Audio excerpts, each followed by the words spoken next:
Baik, barakallahu Ustaz. Jazakallah khair, barakallahu fiik juga untuk penyampaiannya pada siang hari ini dan pagi hari pada waktu Muscat. Tafadholi untuk Ukti Nabila dari Muscat untuk memulai pertanyaan terlebih dahulu. Assalamualaikum warahmatullahi wabarakatuh, Ustaz. Waalaikumsalam warahmatullahi wabarakatuh. Ahlan wa sahlan. Naam, tafadhali. Ustaz, saya mau tanya, arti keberkahan dari harta yang kita miliki itu apa? Apakah sebatas dari contoh nih makanan yang kita miliki itu tidak habis-habis, atau dari anak yang kita beri makan itu tidak sakit, atau apa ya, mungkin dari harta itu membuat kita sebagai umat Islam ini semakin dekat sama Allah, atau bagaimana menurut Ustadz itu? Subhanallah. Jazakallah khairan. Terima kasih Ustadz. Barakallahu fiik. Sepertinya semua yang anti sebutkan baru saja tentang berkah itu masuk di sana. Berkah itu adalah kebaikan. Kebaikan yang tumbuh dan menetap di sana. Tidak hilang. Itu berkah. Sehingga berkah dalam harta itu akan menjadikan rumah tangga ini sakinah, mawaddah dan rahmah.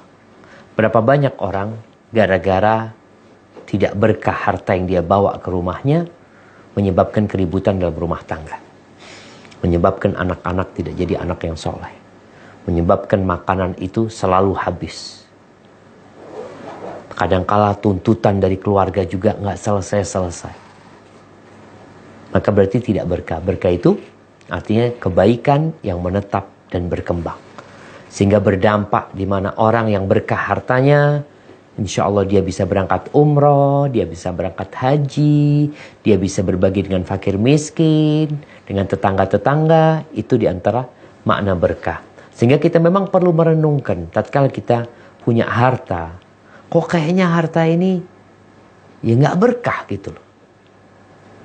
Banyak dapatnya, tapi habisnya nggak jelas. Tapi ada orang yang dapatnya sedikit, alhamdulillah. Anaknya nggak sakit-sakitan, kendaraannya nggak rusak-rusakan, tetangganya juga baik. Itu diantara makna berkah. Hada wallahu a'lam bishawab. Barakallahu fiik, Ustaz.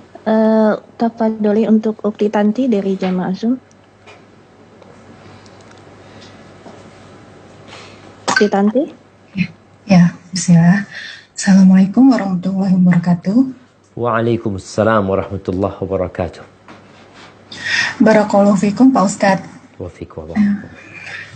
Mohon izin bertanya, bagaimana sebaiknya sikap seorang kakak perempuan terhadap adik perempuan yang dilamar oleh keluarga yang saat kami amati, keluarga tersebut adalah keluarga yang banyak melakukan syubhat-syubhat. Dan keluarga tersebut awalnya bilang hanya ingin berkenalan, namun tiba-tiba langsung melamar. Namun karena orang tua sudah sepuh dan kurang dapat berkomunikasi sehingga mengikuti saja dan cenderung ingin adik saya segera menikah saja. Dan bagaimana caranya agar saya bisa memberikan pengertian kepada adik perempuan saya yang sudah dilamar oleh keluarga yang keluarga besarnya itu didominasi dengan keluarga yang meyakini syubhat-syubhat tersebut. Kebetulan calon adik saya itu pemahaman agamanya juga biasa saja, dan saya khawatir jika adik saya akan terbawa arus pemahaman agama keluarga besar calon suaminya itu. Saya sudah menyarankan adik untuk sholat istikharah. Saya khawatir saya dianggap mencampuri dan menyakiti hatinya. Nah. Jadi karena adik saya sudah cukup dekat kenal dengan calonnya itu, kebetulan satu kantor. Mohon sarannya Pak Ustadz, apakah sebaiknya yang saya sampaikan, kebetulan orang tua dan adik belum terlalu mengenal sunnah, sehingga jika saya beri pengertian-pengertian, walaupun secara hati-hati pun mereka cenderung tidak mau mendengarkan. Jadi mohon sarannya apakah yang sebaiknya saya sampaikan. Selama ini saya tetap bersikap baik kepada kedua orang tua dan adik saya, Pak Ustadz. Masya Allah, barakallahu fikum. Ya jamaah, pernikahan ini salah satu terminal pemberhentian yang harus benar-benar dipertimbangkan dalam melanjutkan kehidupan yang selanjutnya. Berapa banyak orang yang menikah kemudian dia menyesal karena dia mendapatkan pasangan yang ternyata tidak membawa berkah hidupnya, yang ada keributan selalu. Sekarang bagaimana sikap seorang kakak? Karena masih ada orang tua, maka tugas seorang anak itu hanya memberikan arahan. Apa yang perlu disampaikan? Sampaikan tentang hakikat pernikahan, apalagi kakaknya sudah menikah umpamanya. Mungkin dia bisa beri contoh orang-orang yang menikah, yang hanya melihat kepada urusan harta ya. Atau dia fokus kepada urusan akhlak, tapi tidak memperhatikan urusan agama. Maka sampaikan kepada kedua orang tua dan kepada adik, mungkin pesan Nabi SAW untuk memperhatikan dua hal. Yang pertama adalah agamanya, yang kedua adalah akhlaknya. Yang ini perlu dicari tahu. Sehingga mungkin anti bisa membantu. Hanya sekedar memberikan informasi. Sehingga kalau adik mau menikah, orang tua mau menerima, silahkan. Mereka menerima setelah mendapatkan informasi yang lengkap. Karena keputusan bukan di tangan anti. Jadi anti sekedar membuka gitu loh. Siapa si fulan? Bagaimana keluarganya? Sebutkan seperti ini, seperti ini. Dan ingatkan tadi bahwasanya Nabi SAW menitik beratkan kepada dua, urusan agama dan urusan akhlak. Kalau akhlak dan agamanya baik, ahlan wa sahlan, walaupun secara ekonomi mungkin kurang bagus. Jadi itu saja yang bisa disampaikan. Jadi untuk membuka wawasan mereka tentang siapa dia. Dan tentang bagaimana Nabi memberikan arahan. Sisanya serahkan sama Allah SWT. Tadi yang nanti sampaikan, nanti sudah meminta untuk istikharah atau meminta adik untuk mencari lebih dalam lagi tentang dia, atau kasih arahan, cobalah konsultasi sama ustadz atau apa ya. Dengan harapan ya tadi nanti kan kalau terlalu ikut akan dipandang ikut campur, bahkan mungkin dalam pandangan mereka ingin membatalkan pernikahan ini. Kesan itu supaya hilang, maka anti beri arahan aja kepada dia. Untuk istikharah, untuk musyawarah kepada orang-orang yang ngerti. Yang ketiga, untuk mencari tahu lebih dalam lagi tentang dia. Setelah itu, jalanin kehidupannya. Karena akan jalanin dia sebenarnya. Anti sebagai kakak sampaikan kecintaan anti kepada dia, kecintaan kepada kedua orang tua. Jangan sampai adik menikah, tahu-tahu ngerepotin orang tuanya nantinya ke depan. Hadza wallahu a'lam bishawab. Nah. Kalau Fik Ustaz, tafadholi untuk Sentul jika ada pertanyaan. Bismillah, Assalamualaikum warahmatullahi wabarakatuh. Waalaikumsalam warahmatullahi wabarakatuh. Ahlan wa sahlan. Nam, tafadhali. Ahlan bik, barakallahu fiik Ustaz. Izin bertanya, ini ada pertanyaan titipan gitu. Tunggu.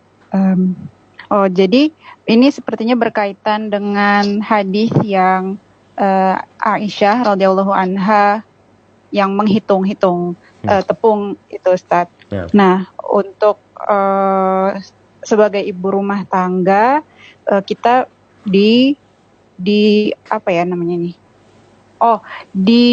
Ditugasi untuk mengurus segala keperluan rumah tangga gitu, dan biasanya suka ada ya belanja bulanan seperti itu Ustaz.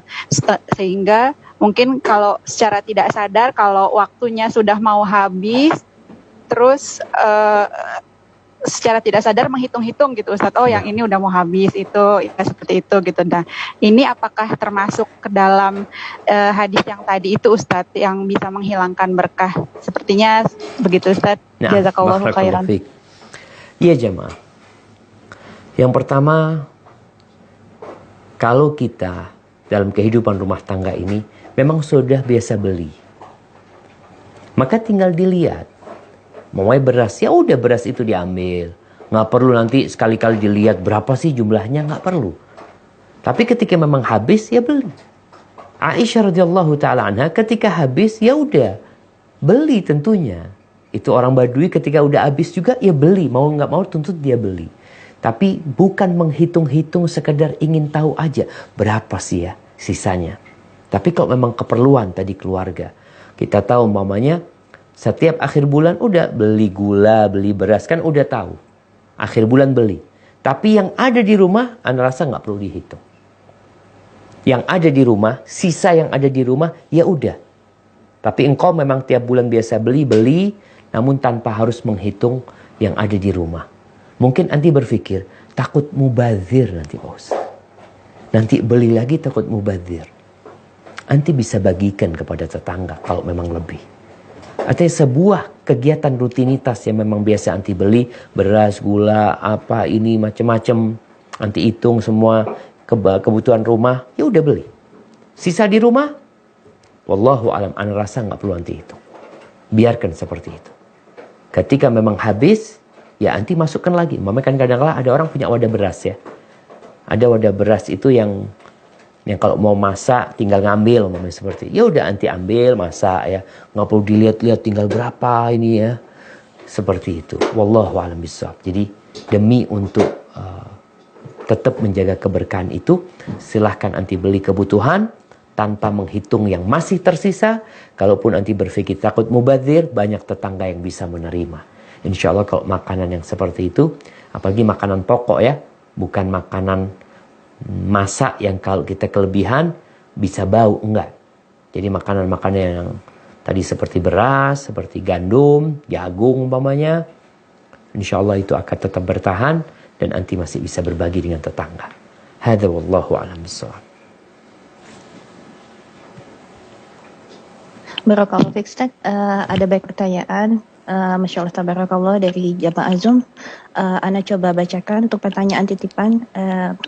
Bismillah. Bagaimana jika suami keberatan memberikan kita nafkah yang untuk kebutuhan pribadi? Menurut beliau, nafkah dari suami itu hanya untuk kebutuhan pokok saja.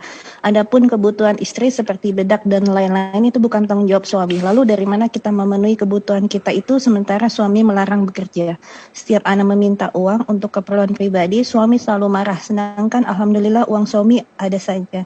Demikian pertanyaannya, Ustaz. Barakallahu fiik. Iya jamaah.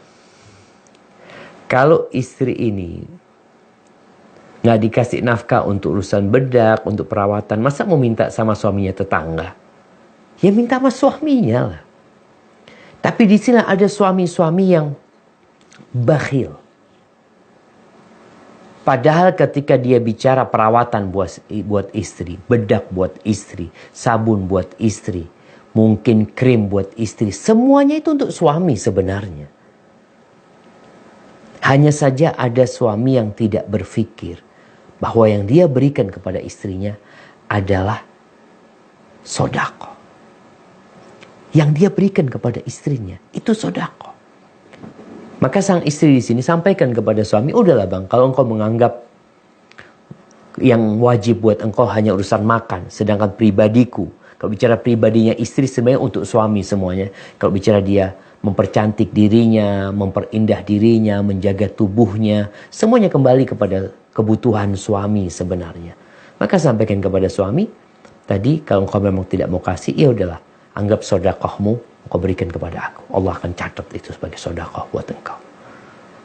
Jadi ada suami-suami yang bakhil sebenarnya ya. Bagaimana ceritanya Abu Sufyan tentang ceritanya Hind binti Utbah tentang suaminya. Abu Sufyan dikatakan innahu rajulun misi. Dia orang yang pelit ya.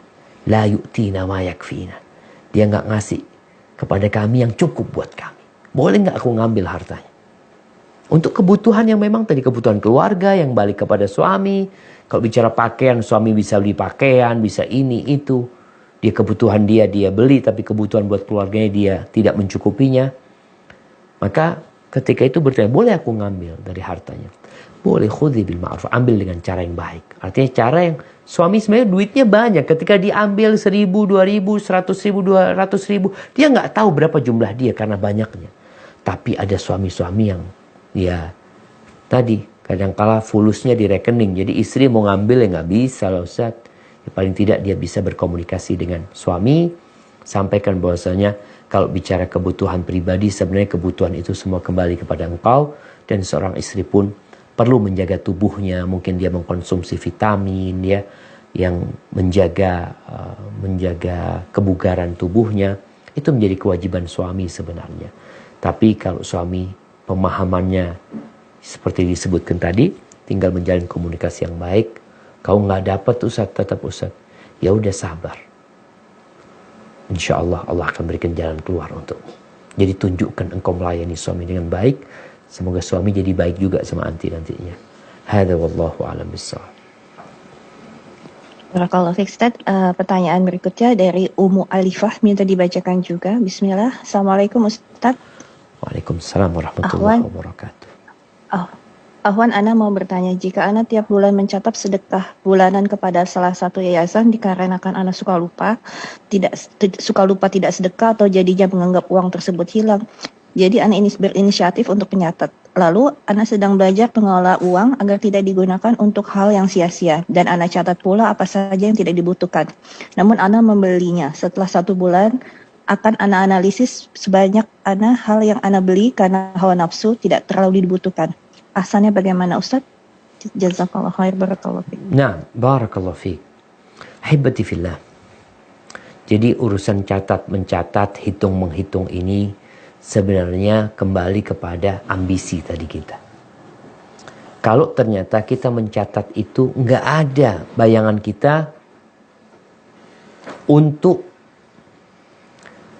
menghitung-hitung berapa jumlah kekayaan kita, berapa yang kita miliki. Bukan untuk itu. Tujuannya memang agar, kalau bicara tadi sedekah, agar terhitung kalau memang sedekah itu sudah diberikan, takut lupa. Jadi tujuannya seperti itu. Semoga tidak masalah ya. Tapi kalau memang tadi kita bisa untuk tidak menghitungnya, kita pokoknya keluarin ya. Untuk fakir miskin.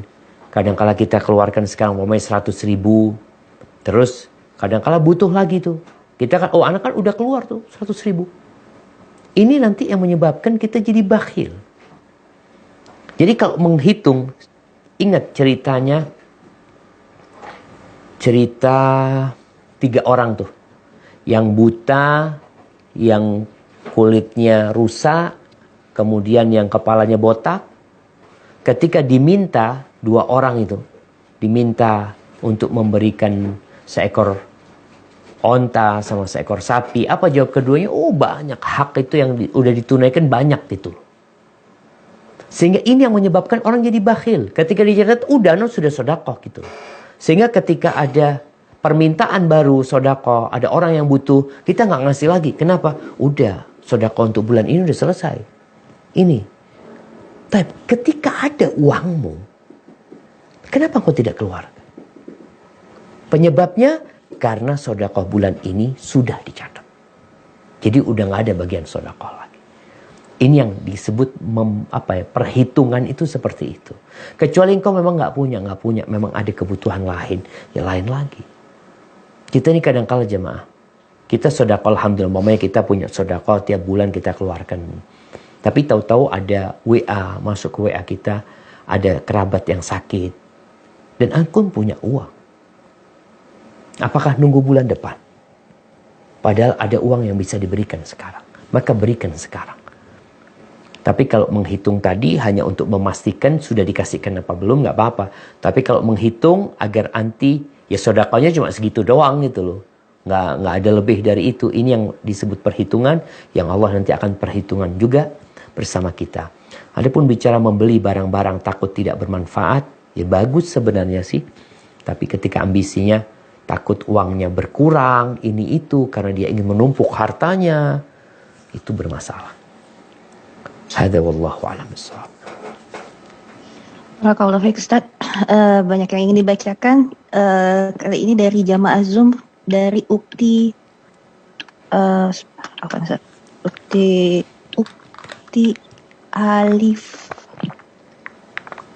Ukti Alifah Nur Safitri. Assalamualaikum Ustadz. Semoga Ustadz dan keluarga beserta tim selalu dilindungi oleh Allah Azza wa Jalla. Amin.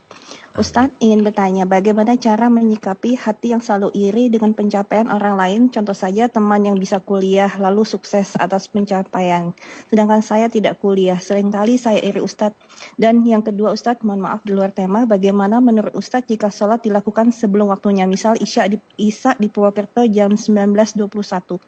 Tetapi di masjid dekat rumah saya jam 19.00 sudah azan. Karena kebetulan rumah saya di desa yang sebagian orang tidak tahu waktu salat yang tepat. Barakallahu fiik Ustaz. Demikian pertanyaannya. Nah, barakallahu fiik. Ya, hibati fillah. Rasul sallallahu alaihi wasallam pernah bersabda, La tahasadu. Wa la tabaghadu. Wa la tadabaru. Wa kunu ibadallah ikhwana. Kalian jangan saling hasud. Jangan saling membenci. Jangan saling memberikan punggung kalian. Tidak bertegur sapa. Jadilah hamba-hamba Allah yang bersaudara.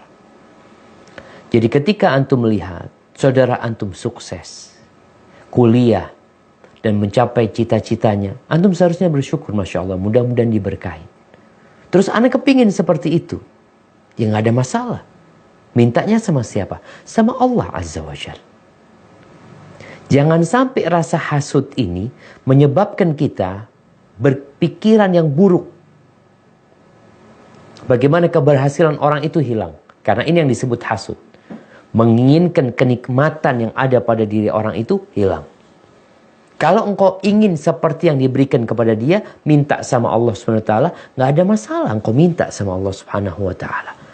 Tapi jamaah, kalau kita hidup seperti itu, kita akan selalu merana. Walaupun engkau sukses sama-sama fulana tadi, engkau akan mendapati fulana yang lebih sukses lagi. Engkau akan merana lagi. Nanti udah sama dengan fulana, ada lagi yang lebih tinggi. Nggak ada selesai-selesainya. Terus solusinya gimana? Lihatlah kepada yang di bawah. Dalam urusan dunia ini, unzuru ila man huwa asfala minkum. Lihatlah kepada yang di bawah kalian. Dalam urusan ekonomi, dalam urusan dunia. Engkau lihat kondisi dirimu sekarang. Allah kasih lengkap, kedua tanganmu ada, kedua matamu ada, kedua kakimu ada. Engkau lihat ada orang-orang yang lahir tidak bisa melihat. Ada orang-orang yang cacat di wajahnya. Ada yang Allah berikan cacat di kakinya. Ada orang yang gak bisa sekolah sama sekali, rumahnya reot. Maka bila datang perasaan tadi, engkau merasa susah, merasa melihat fulan betapa suksesnya, lihatlah kepada yang di bawahmu. Kata Nabi SAW, فَإِنَّهُ أَجْدَرُ أَنْ لَا تَزْدَرُوا نِعْمَةَ اللَّهِ عَلَيْكُمْ. Karena itu akan lebih pantas buat kalian, agar kalian tidak meremehkan nikmat yang Allah berikan kepada kalian. Allah kasih nikmat banyak. Tapi kalau kita mendongak ke atas terus, melihat terus, nanti akan terperosok. Lihatlah kepada yang di bawah.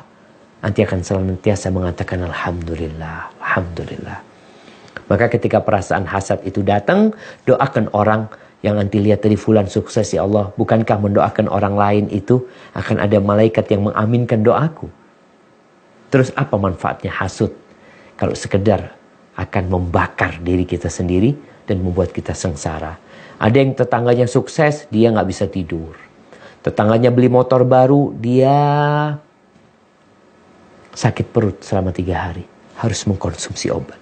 Ditanya apa sebabnya gitu loh. Tetangga baru beli motor, kata dia. Subhanallah.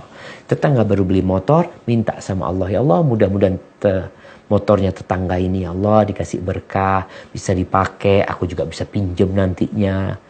Ada doa-doa kebaikan. Jangan sampai didoakan keburukannya, mudah-mudahan tabrakan dia ini itu. Na'udzubillah min dzalik. Pertanyaan yang kedua berkaitan dengan waktu sholat. Allah Azza wa Jalla berfirman, Inna salata kanat 'alal mu'minina kitaban mawquta. Salat itu adalah kewajiban atas orang-orang beriman yang sudah ditetapkan waktunya. Nggak boleh dilaksanakan sebelum waktunya, tidak sah dilaksanakan lewat waktunya. Sehingga kalau tadi dikatakan di kampung sana, azannya itu memang lebih dahulu. Tadi jam 7 sudah azan. Karena beberapa daerah itu ada yang mematok waktu sholat dengan jam. Pokoknya jam 7 azan isya. Padahal waktu sholat itu bisa kurang, bisa maju. Bisa kurang, bisa mundur. Bisa maju, bisa mundur. Contohnya nih, waktu sholat asar. Kadangkala di Jember ini, adzan asar itu jam 2.20 menit. Jam 2.23 menit. Kadangkala jam 2.45 menit. Kalau dipatok sama mereka, enggak, pokoknya adzan jam 2.30 menit. Kalau memang adzannya itu masuk waktu jam 2.23 menit, nggak ada masalah. Artinya sholat tetap tepat waktu sebenarnya. Tapi kalau adzannya itu jam 2.45 menit, artinya masuk waktu sholat jam 2.45 menit, dia adzan jam 2.30 menit, nggak sah sholat. Maka nanti perlu datang. Kalau tadi di kampung umpamanya seperti itu, nasihat ana, nanti datang ke MUI, Majelis Ulama setempat. Sampaikan apa yang terjadi di sana, nanti bawa bukti seperti ini dalam rangka amar ma'ruf nahi mungkar ya. Nggak boleh nanti biarkan dengan dalil, nggak ada urusan lah ana sama mereka, ana udah kasih tahu.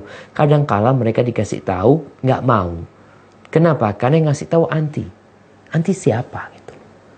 Sedangkan mereka berpikir dari dulu nggak ada masalah, ini orang baru belajar, negur-negur kita. Maka perlu orang yang berkompeten yang memberikan nasihat.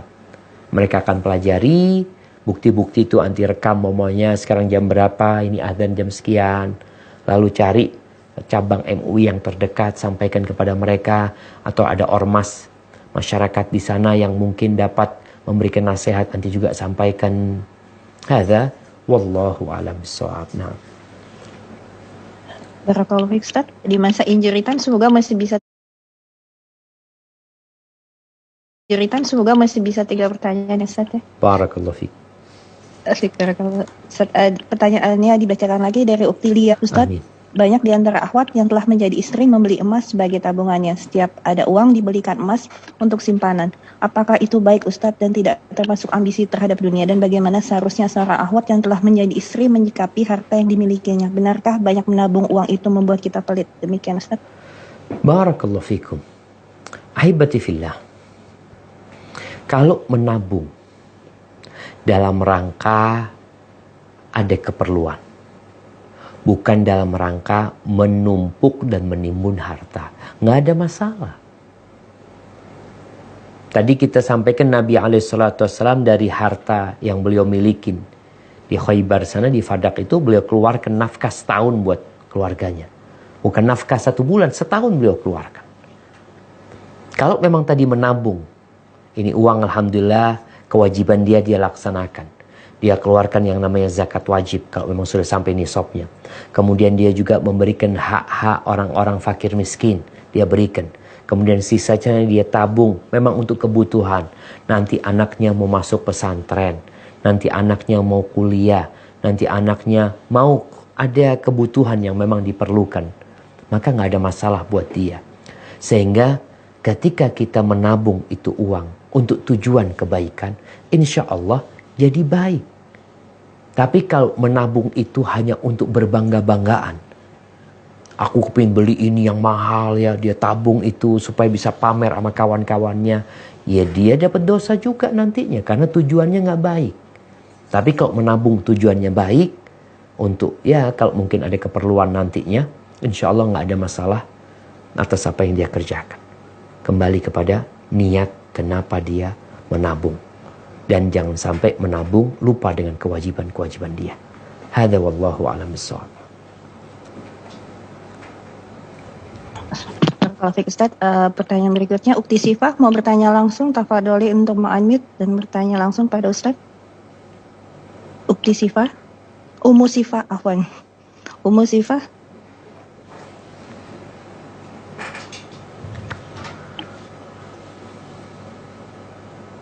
Ana bacakan Ustaz.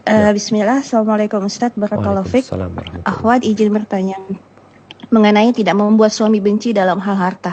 Jika istri memberi masukan berdasarkan pengalaman memanage keuangan rumah untuk jumlah istri, alhamdulillah selalu qanaah.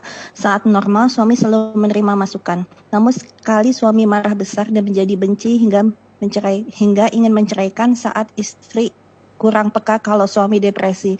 Karena selama ini istri mengenal suami orang yang tidak easy going dan kuat dalam menghadapi masalah. Dan istri sudah mensupport akan menghadapi segala kondisi bersama. Apakah jika demikian istri berdosa? Bagaimana menembus kesalahan? Suami sudah memberi maaf dan mengakui istri berubah lalu baik namun terlanjur benci dan tidak mau serumah lagi. Mohon arahannya Ustaz. Jazakallahu khairan. Barakallahu fikum. Ya, mungkin suaminya masih depresi ya.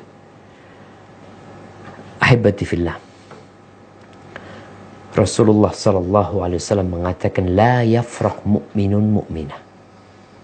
Tidak boleh seorang suami yang beriman itu benci sama istri yang beriman. Kenapa? In kariha minha khuluqan radhiya minha akhar. Kalau ada perilaku istri yang tidak dia sukai, seperti tadi disebutkan, radhiya minha akhar. Tapi kan ada perilaku istri yang baik, yang dia suka.